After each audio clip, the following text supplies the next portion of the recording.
तो गाइस आज की कहानी है रामायण बालकांड पार्ट 1। श्री राम ने कैसे उठाया धनुष। विश्वामित्र के साथ दोनों राजकुमार मिथिला के लिए चल दिए। सिद्धाश्रम के अनेक यज्ञ ऋषि भी साथ में थे। विश्वामित्र तरह तरह की पौराणिक कथाएं सुनाते जाते। नए स्थानों और वनों में श्री राम उनसे पूछते और मुनि बड़े प्रेम से उनकी कथा बताते।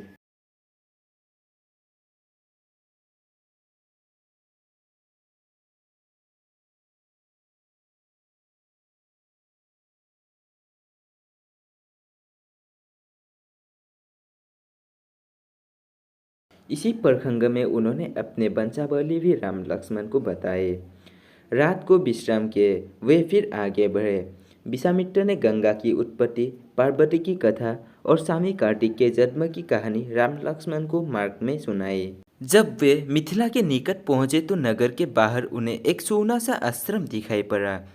श्री राम ने उसके विषय में जानना चाहा। ऋषि बोले, किसी समय यह गौतम मुनि का आश्रम था। जब वे अपनी पत्नी अहिल्या के साथ यहाँ रहते थे तब इसकी शोभा अद्भुत थी। एक दिन बड़ी दुखद घटना हुई। एक रात को सवेरा हो जाने के भ्रम में जब गौतम ऋषि गंगा स्नान को गए तो ऋषि के भेष में इंद्र आश्रम में घुस आया। जब वह आश्रम से निकल रहा था उसी समय महर्षि गौतम आ पहुँचे। इंद्र को देखकर उन्हें क्रोध आ गया। उसे कठोर श्राप दिया। उन्होंने अहिल्या का भी त्याग कर दिया। अब वो पत्थर की मूर्ति की तरह रहती है। मन में राम राम कहती हुई दिन काट रही है।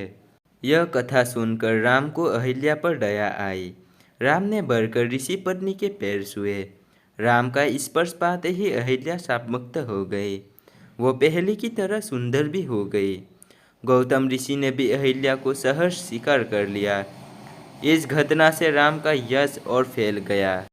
राजा जनक को विश्वामित्र के आने का समाचार मिला।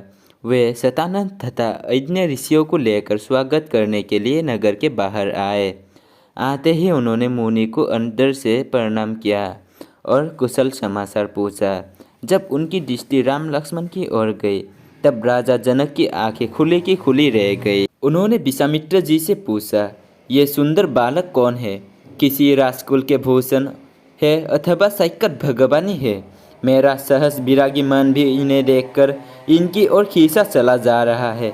विश्वामित्र ने कहा, महाराज आपका कहना ठीक ही है। ये कौशल नरेश महाराज दशरथ के पुत्र है।